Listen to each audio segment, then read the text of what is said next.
Bienvenue dans votre chaîne Univers Mathématique. Dans cette vidéo, on va voir comment déterminer l'ensemble des points M qui ont pour affixe Z, tel que l'argument de Z plus 1 est congru à moins pi demi modulo 2pi. Donc, pour déterminer l'ensemble des points M, bien sûr, qui ont pour affixe Z, alors on va faire un petit rappel très rapidement. Z est un nombre complexe, donc je peux le prendre sous la forme X plus Y. Alors M qui a pour affixe Z, ça veut dire que M c'est l'image de Z qui a pour coordonnées la partie réelle comme abscisse et la partie imaginaire comme ordonnée. Si je prends maintenant, puisque je vais déterminer l'ensemble des points, donc on va travailler dans le repère des nombres complexes. Bien, donc si je prends M, un point quelconque qui appartient à ce plan, M, alors le nombre Z, puisque c'est un nombre complexe, il a un module. Donc son module c'est quoi? C'est la distance OM. Son module c'est la distance OM. La distance OM bien sûr c'est celle-là. Et il a aussi un argument, un angle. Et l'argument de Z c'est quoi? Il est congru à la mesure de l'angle entre le vecteur U qui désigne l'axe des abscisses et le vecteur OM modulo de pi.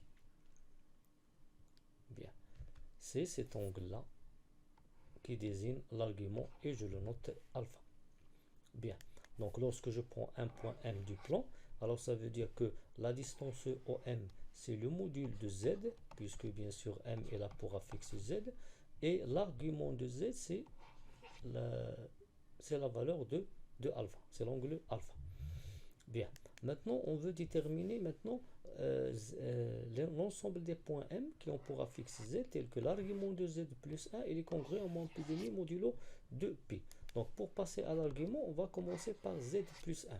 Donc Z plus 1 c'est quoi? C'est Z moins 1. Ici je prendrai A, un point de coordonnée, ou bien d'affixe moins 1. A, le point d'affixe moins 1, ou bien le point A qui a pour coordonnées moins 1, 0.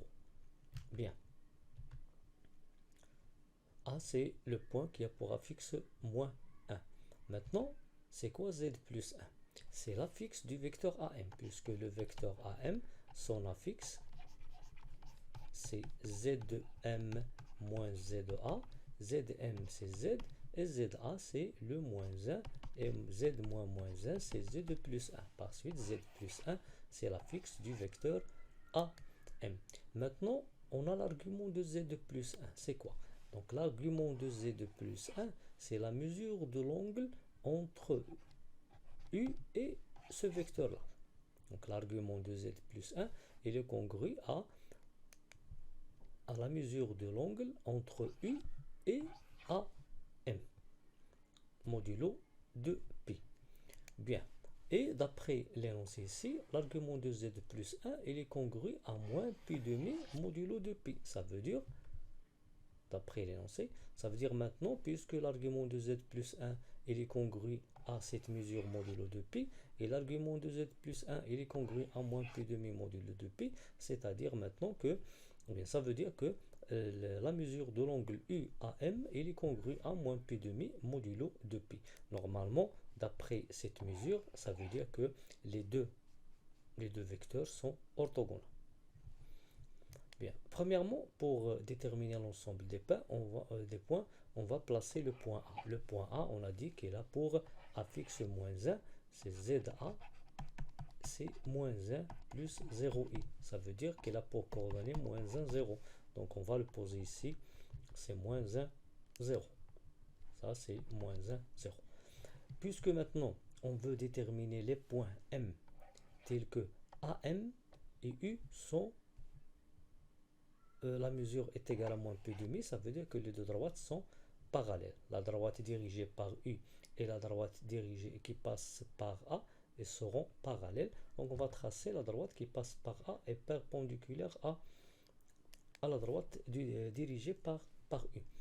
Bien, ici, on va voir où on peut poser le point M. Donc je peux prendre M en haut ou bien je peux le prendre en bas. Si je prends en haut, Bien sûr, la mesure, on remarque que la mesure, les deux droites sont perpendiculaires. La mesure, c'est 90 degrés. Et de même, on remarque ici qu'on a UAM. Et dans ce cas, UAM, dans ce sens-là, la mesure, c'est pi demi et non moins pi demi.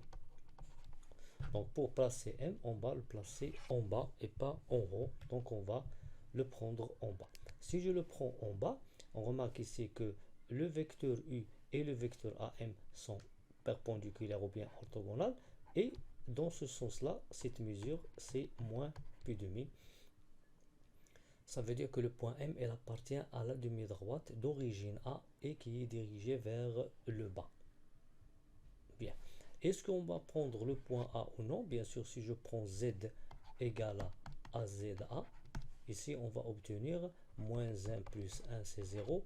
Et l'argument de 0, c'est le 0. Et bien sûr, on a l'argument U, c'est moins pi demi. Par suite, l'ensemble des points M, c'est quoi? C'est la demi-droite d'origine A et qui est dirigée vers le bas. C'est-à-dire, si je prends M en haut, on va obtenir la mesure pi demi et non moins pi demi. Si je prends A, ça va donner l'argument 0 et qui est bien sûr différent du moins pi demi. Donc l'ensemble des points M, c'est la demi-droite d'origine A et qui est dirigée vers le bas. Ou bien je peux l'écrire d'une autre façon. Donc, comme on a dit, qui ne contient pas A. D'une autre façon, l'ensemble des points M, c'est la demi-droite définie par le système suivant. X égale à moins 1, ça veut dire la droite verticale qui passe par moins 1, c'est cette droite en bleu, avec les ordonnées strictement négatives. C'est-à-dire on va prendre seulement les ordonnées en bas et qui sont strictement, c'est-à-dire privées de A. Donc on a déjà dit que l'ensemble des points M, c'est quoi? C'est la demi-droite d'origine A dirigée vers le bas et ne contenant pas le A. Et ça, c'est l'ensemble des points M qui vérifie l'argument de Z plus 1, il est congru à moins pi demi modulo de P.